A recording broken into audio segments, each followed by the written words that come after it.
HSC থেকে শুরু করে অনার্স পর্যন্ত অনেক শিক্ষার্থীদের মাথা ব্যথার কারণ হলো কি সি প্রোগ্রাম বা C++। আজকে ইনশাল্লাহ আমি তোমাদেরকে এই সি প্রোগ্রামের খুঁটিনাটি এবং এর সিনট্যাক্সটি এমন ভাবে বুঝিয়ে দেবো ইনশাল্লাহ তোমরা কি সহজে এটা মনে রাখতে পারবে। এই সি প্রোগ্রাম এটা নিয়ে আমাকে অনেকে প্রশ্ন করেছে, ভাই আমি তো সব বুঝি কিন্তু এই সি প্রোগ্রাম জিনিসটা বুঝি না, অথবা এই সিনট্যাক্স গুলো কি এত জটিল যে আমার মাথায় কাজ করে না।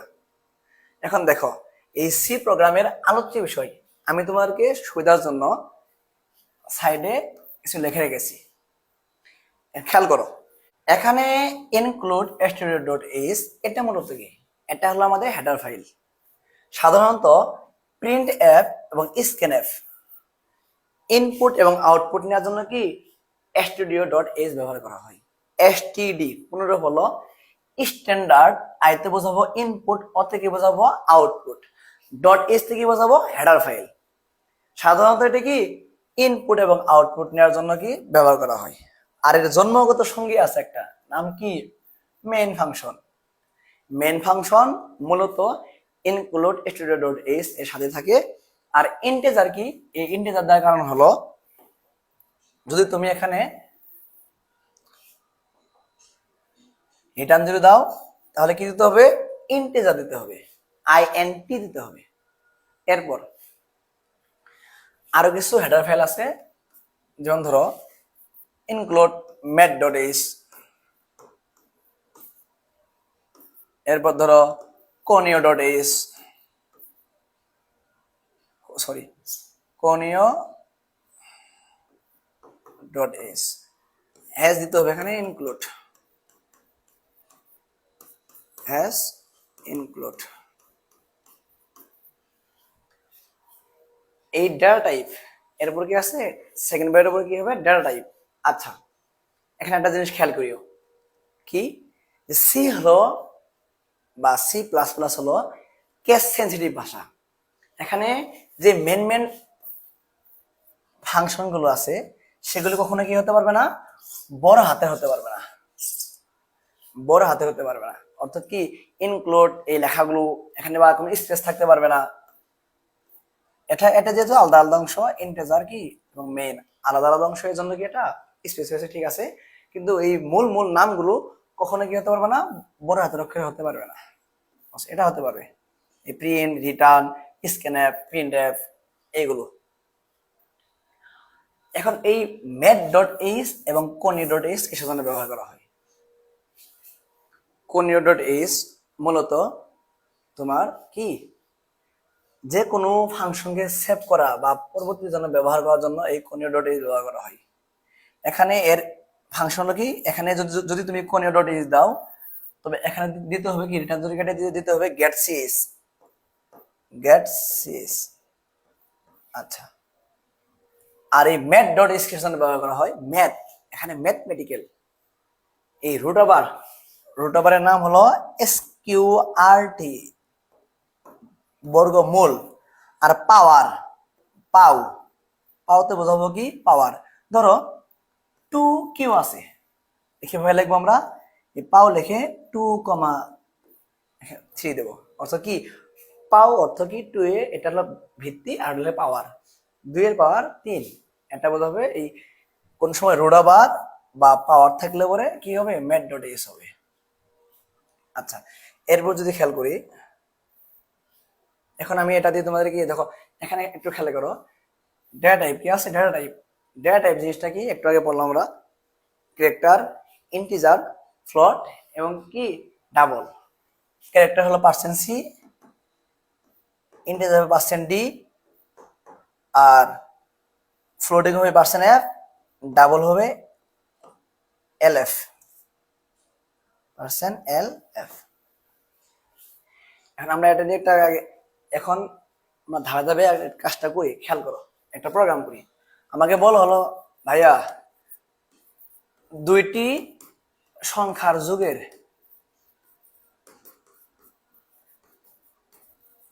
যোগ করা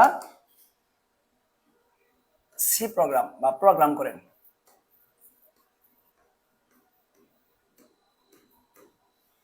এখন আমাকে দেখতে হবে কি, যে এখানে ইনপুট তো নিতেই হবে, কারণ ইনপুট ছাড়া তো ইনপুট আউটপুট ছাড়া তো কোনো প্রোগ্রামের মানে নাই। আচ্ছা, এখন প্রথমে কি করতে হবে দেখো, hash include stdio dot H integer main function, এর নাম হলো প্যারেনথেসিস। ফার্স্ট ব্র্যাকেটে বলা হয় প্রোগ্রামে কি প্যারেনথেসিস, আর সেকেন্ড ব্র্যাকেটে বলা হয় কার্লি বেসিস বা কার্লি বেসিস। আচ্ছা দিলাম।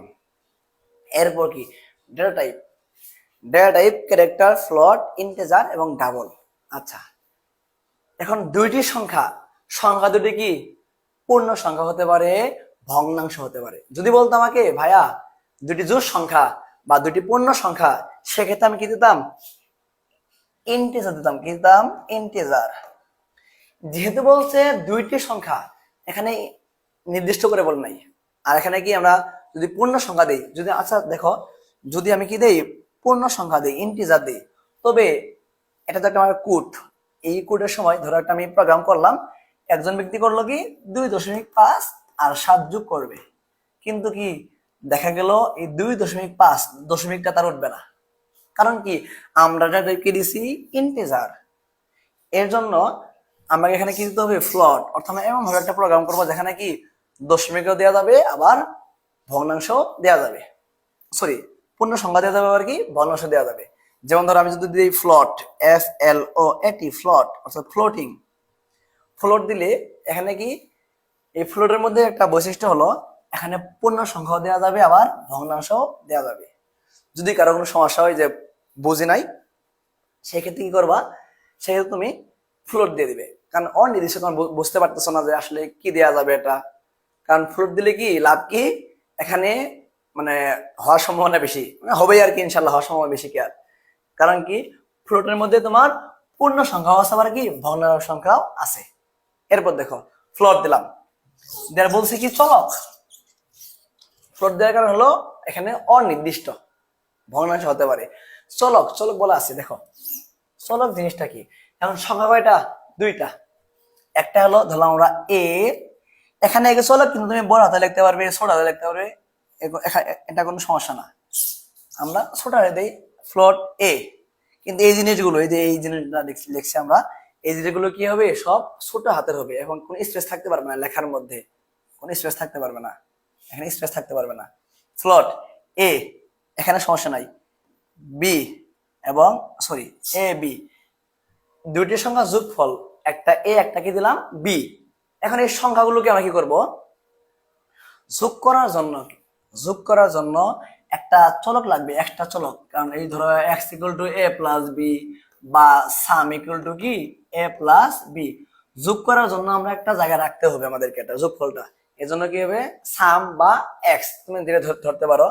আমরা সামই নেই, কারণ দেখো সাম যোগফল রাখার জন্য কি দিলাম আমরা, সাম।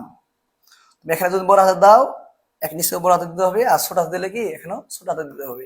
কারণ কি সি বা সি প্লাস প্লাস হলো একটা কি কেস সেন্সিটিভ ভাষা। এরপর দেখো ফ্লোট এ বি এবং সাম দিলাম। এখন আমাকে বলতে হবে ভাইয়া প্রিন্টএফ, কি বলতে হবে ভাইয়া, আমাকে সেই মানগুলো দেন, আপনার সংখ্যাগুলো কি দেন। এখন দেখো যে এখানে বলছে দুইটি সংখ্যা, তোমরা যদি খেয়াল করো যে আমাকে যখন এই বলা হয়, যে মোবাইল যখন অন করি, লেখা থাকে কি এন্টার ইউর প্যাটার্ন। ভাই আপনি প্যাটার্নটা আমাকে দেন। আগে হবে প্রিন্টএফ, প্রিন্টএফের কাজ কি, আউটপুট, আগে আউটপুট দিবে। আমাকে বললে কি ভাইয়া দুটোর সঙ্গে যোগ করে দেন, আমি প্রথম শুরু করি, ভাই শুরু করি, ঠিক আছে কি করবো, আমি শুরু করবো। এখন শুরু করার জিনিসটাকে দিয়ে এতটুকু শুরু করলাম কেবল। শুরু করার পর এখন আমার কি ধরনের সংখ্যা দিয়ে যোগ করতে পারি, ফ্লোট, এটা আমরা একটু বুঝে নিলাম, এটা ফ্লোট বা পূর্ণ সংখ্যা হলে ইন্টিজার। এরপর কি কি চলক ব্যবহার করা যেতে পারে, এখানে একটা এ একটা কি বি এবং যোগ করে রাখার জন্য কি হবে সাম, তাহলে এ বি আর সাম। এখন আমার প্রশ্ন থাকবে একটা, ভাইয়া আপনি তো সংখ্যা দিতে চাইছেন বা সংখ্যা দুটো আমাকে দেন, সংখ্যা দুটো আমার দেয়া চাবো, আমি চাবো যে ভাই সংখ্যা দুটো আমাকে দিলে ভালো হয়। এই চাওয়াটা প্রথম কি প্রিন্ট এর কাজ কি আউটপুট দেয়া। আগে ভাই সংখ্যাটা দেন। এই প্রিন্ট আমি এখানে লিখতে পারি enter the value, enter the value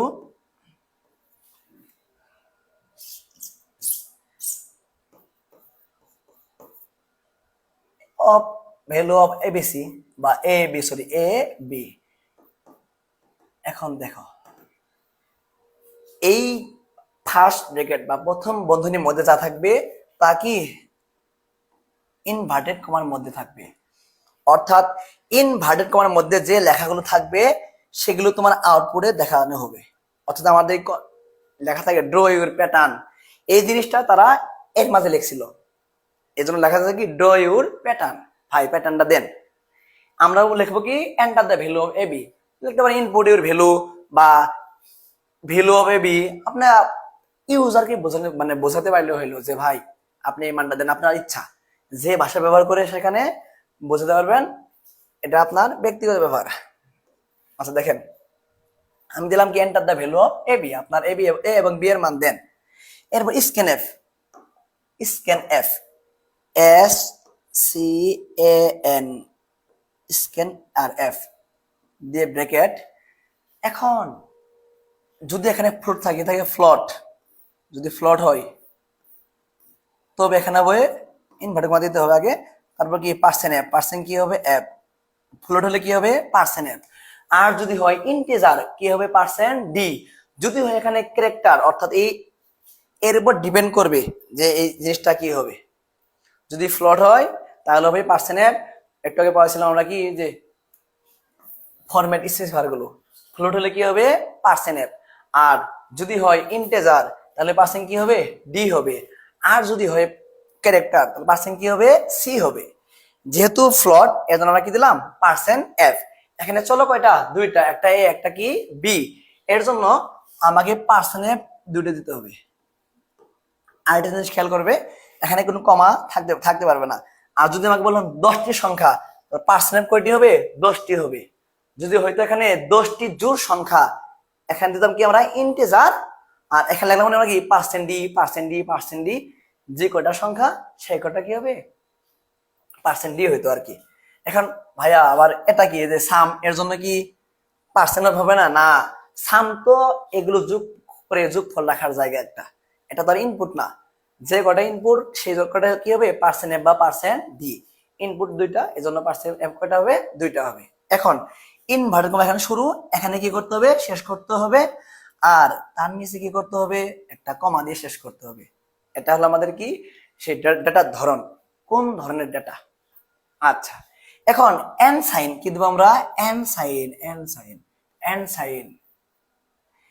sign দিয়ে রাখবো কই, প্রথম রাখলাম এর মধ্যে কমা, পরটা রাখলাম কি বি এর মধ্যে, দেখো এরপরে সেমিকোলন দিয়ে শেষ করতে হবে। যদি কেউ কোথাও সেমিকোলন দিতে ভুল করো অর্থাৎ সেমিকোলন না দেও তাহলে তোমার এই প্রোগ্রামটা রান করবে না, অর্থাৎ প্রোগ্রাম কি আসবে না। এই ইনপুট এবং ইনপুট নেওয়ার জন্য যে অর্থাৎ এই অক্ষর দেওয়ার জন্য তুমি কেউ অ্যাপ বড় হাতের লেখো তাও বলবে কি ইউর রং কোড বা কিছু রং হয়েছে আর কি এখানে, যে এটা রান করবে না। সেজন্য আমাকে কি এখানে খুব হিসাব করে চলতে হবে আর কি। এটি খেয়াল করিও যে এখানে যে কটা পার্সেন্ট এফ বা পার্সেন্ট ডি হবে মাঝখানে কোনো কমা বা ইনভার্টেড কমা নেই। যখন সেগুলো শেষ হবে প্রথম এবং শেষে ইনভার্টেড কমা শেষ হবে। আর এই ফরম্যাট স্পেসিফায়ার গুলো দুই ইনভার্টেড কমার মাঝখানে থাকবে, তারপর কি কমা দিয়ে শেষ করতে হবে। এখন যদি চলো হয়তো 5টা, একটা N sine A, N sine B, N sine C হয়ে দিতাম আর কি। আচ্ছা নিলাম, অর্থাৎ কি আমি ইনপুট নেওয়া হয়ে গেল। এখন আমার কাজ কি প্রসেসিং, প্রক্রিয়াকরণ, স্টার্ট ইনপুট প্রসেসিং। এখানে কি লিখবো আমরা সাম ইকুয়াল টু কি এ প্লাস কি বি, দেওয়ার পর ইনভার্টেড কমা দিয়ে শেষ করতে হবে। অর্থাৎ ওই যে সাম এই এ এবং বি এর মানগুলো আমরা করে রাখলাম সামের মধ্যে রাখলাম। এরপর করতে হবে কি আমাকে, অর্থাৎ আমি ইনপুট নিলাম প্রসেসিং করলাম, এরপর কি করব আউটপুট দেব। আমরা আগে পড়ছি যে কি আউটপুট তো কি ফ্লট প্রিন্ট এফ। এখানে প্রিন্ট এফ ইউর রেজাল্ট বা your summation result, your result ছোট করে লিখি সমান সমান। এখন এই যোগফলটা কোন ধরনের যোগফল? আমরা জানি কি সাধারণত ফ্লোটিং টাইপের ডাটা টাইপের যোগফলগুলো কি সাধারণত কি ফ্লোটিং টাইপেরই হয়। যদি তুমি এখানে ফ্লোট দাও, এখানেও এফ দিবে, এখানেও কি দিবে পার্সেন্ট এফ দিবে, অর্থাৎ আমার এই সংখ্যাগুলো কোন ধরনের সংখ্যা? ফ্লোটিং টাইপের রেজাল্ট পাওয়া গেছে আর কি, যোগফল পাওয়া গেছে। এখন এখানেও পার্সেন্টেজ দিতে হবে, ইনভার্টার কমা দিতে হবে এবং কি নিচে এভাবে কমা দিয়ে শেষ করতে হবে। রেজাল্টটা আছে কই? সামের মাঝে, এস ইউ এম। যেহেতু আমি এদিকে কি করছি, এখানে বড় হাতের সাম এস বড় হাতে রাখছিলাম, এই জন্য এখানেও এস বড় হাতে লিখতে হবে। আচ্ছা, এরপরে কাজ কি? রিটার্ন জিরো, সব ছোট হাতের রিটার্ন জিরো দিলাম। এরপরে ওই যে সেকেন্ড ব্র্যাকেট দিয়ে কাজ কি আমার শেষ। এটা হলো আমাদের কি একটা সি প্রোগ্রাম। অর্থাৎ প্রথমে ইনক্লুড stdio.h ইন্টিজার মেইন, এতটুকু মাস্ট বি দিলাম, কারণ কি stdio নিলে কি হয়, ইন মেইন থাকবে আর কি সাথে। এরপর ফ্লোট, ফ্লোট দেওয়ার কারণ হলো ভাইয়া কি এই ডাটাগুলো অনির্দিষ্ট, এজন্য ফ্লোট দিছি। আর এবি দিছি কিসের জন্য? কারণ হলো কি সংখ্যাগুলো কি এটা চলক, দুইটা সংখ্যা যেন এবি, তিনটা হলো এবিসি বা এক্স ওয়াই জেড। আর সাম কি যোগফল রেখে দেবো, এর জন্য হয়েছে সাম। প্রিন্টএফ এর কাজ কি? প্রিন্টএফ এর কাজ হলো এই আমরা বলবো কি ভাইয়া এই এ এবং বি এর মানটা দেন, সে এক মানটা চেয়ে নিলাম, এটা কি জন্য? প্রিন্টএফ। স্ক্যানএফ এর কাজ কি? স্ক্যানএফ এর কাজ হলো এই সংখ্যাগুলো নিব, কি ধরনের সংখ্যা? ফ্লোটিং টাইপের সংখ্যা। সংখ্যাগুলো রাখবো কই? প্রথমটা এ, পরেরটা বি, তিনটা হলো সি। এখানে পার্সেন্ট দিলাম ফ্লোট থাকার জন্য, আর পাশের কখন দিতাম আমরা? যদি এখানে কি থাকলো নি ইন্টিজার। আর সাম কি? সাম অর্থ এখানে প্রক্রিয়াকরণ, সূত্র বা যে কোনো যোগ বিয়োগ বা গাণিতিক এক্সপ্রেশন, সেগুলো কি হবে? এটা প্রসেসিং। আর আউটপুট হলো প্রিন্টএফ দিয়ে এই রেজাল্টটা দিয়ে দিবে এভাবে। আর লাস্টে কি রিটার্ন জিরো। আশা করি সবাই বুঝতে পেরেছো।